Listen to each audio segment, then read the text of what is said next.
So what's up, everybody? This is my hand coming at you with some information with the mural on Rave in the Redwoods. Just wanted to go over some things. I was the original person who came up with some ideas after talking with my sisters and whatnot. As you can see on screen coming up next, this is going to be the mural that I'm talking about throughout the whole video. The first time we see it is when we spawn into the map. You can run up the stairs there. You can see part of it there. And just before you get upstairs, you can see the whole list of names. You also see it behind the Ghost and Skulls 2 machine after you turn on power, and there's also the mural in the Ghost and Skulls, or in the Tough Enough room. So what we want to talk about is in the next picture you see, I have everything blacked out except for the bottom line. Now that bottom line I believe to be our playable characters, hence the reason why there's stars above them. They're the stars of the show. Willa Wyler always is talking about us being the stars and how we're in his movies and things of that nature. So we're the stars. And if you look there, we got Sally, Andre, AJ, Poindexter, and Kevin. There's really not much more to go off of that except for that's what I believe them to be. But if we start looking at the top row up here, we have 6 icons there, and we have 6 skulls that are obtainable for Ghosts and Skulls. So I believe that this top line here represents the 6 skulls that we have to obtain, and they have some similarities as to what we have to do to obtain them. Now the first one that we have here, there's not really much we can go off of. I mean, he's got a weird mouth, he got 3 hairs sticking off his head, looks like he's standing on 1 foot. I don't know, but he's light blue, and strange thing is these 3 pictures that I'm about to put up on screen, they're blue smiley faces. There's 2 in spawn, 8 in the mess hall, and 2 more in the mess hall in the bathroom. That they only appear in rave mode, and they're only in these areas. So I'm not sure. I believe that may be something we have to do in this area somehow, some way. I'm not really sure. I'm not going to go in depth on too much of what I think the steps are exactly.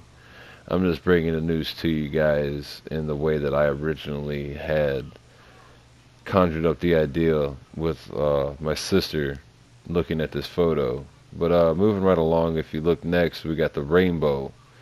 Now, if you remember back to Zombies of Spaceland, step 2 was spelling out the word ghost through the signs. So I believe step 2 is going to be somewhere along the lines of going into rave mode and spotting objects that were not there prior, such as maybe pixel skulls, or spelling out the word ghost or the word skulls. Something along them lines is what I believe step 2 to be. Step 3 to me represents maybe a slasher. Now that would make sense, as we got 3 chances to kill him during the main Easter egg, and if you complete the Easter egg, you have an infinite amount of chances afterwards.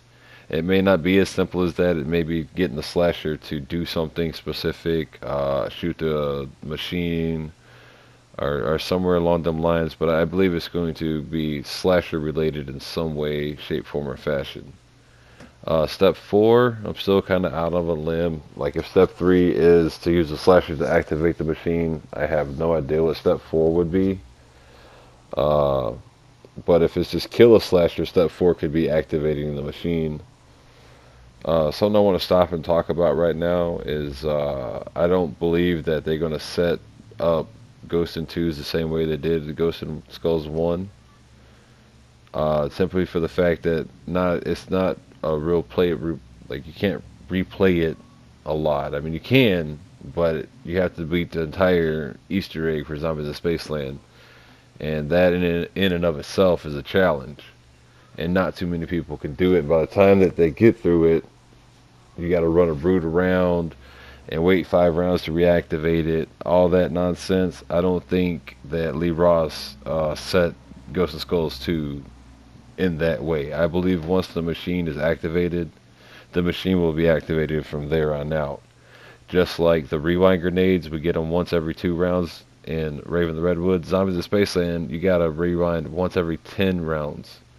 So they're changing up the game and how things work. So I believe once Ghost of Skulls 2 is activated, it will be activated permanently. Um, so that's going to eliminate having to, run or wait for a Sasquatch to throw a skull, or wait for another slasher to go into rave mode, get a slasher to come in. It could be that, but I don't think they're going to do that. They didn't lock double pack-a-punch behind the Easter egg. You can get that simply by holding square on the computer and spawn waiting a couple rounds. Everything in Rave of the Redwoods seems to be just wait a couple of rounds. So I think if we fail Ghost and Skulls 2, we wait a couple of rounds and we'll be able to try it again. But moving right along, the fifth and the sixth step to me kind of coincide. I put a picture of them both circled up here. But I wanted to talk about them in rave mode and out of rave mode. So the picture we've been looking at this whole time has all been while in rave mode. But if you, as soon as you spawn into the game, if you run up the stairs to where the door is to the GNS2 machine, look at that mural there without rave mode. All three characters are green. Now you go into rave mode and you look at that mural. The last one turns yellow. And it's the same way with the mural that we have on screen here. It's just when you're not in rave mode, this mural is very hard to see. So that's why the picture is in rave mode.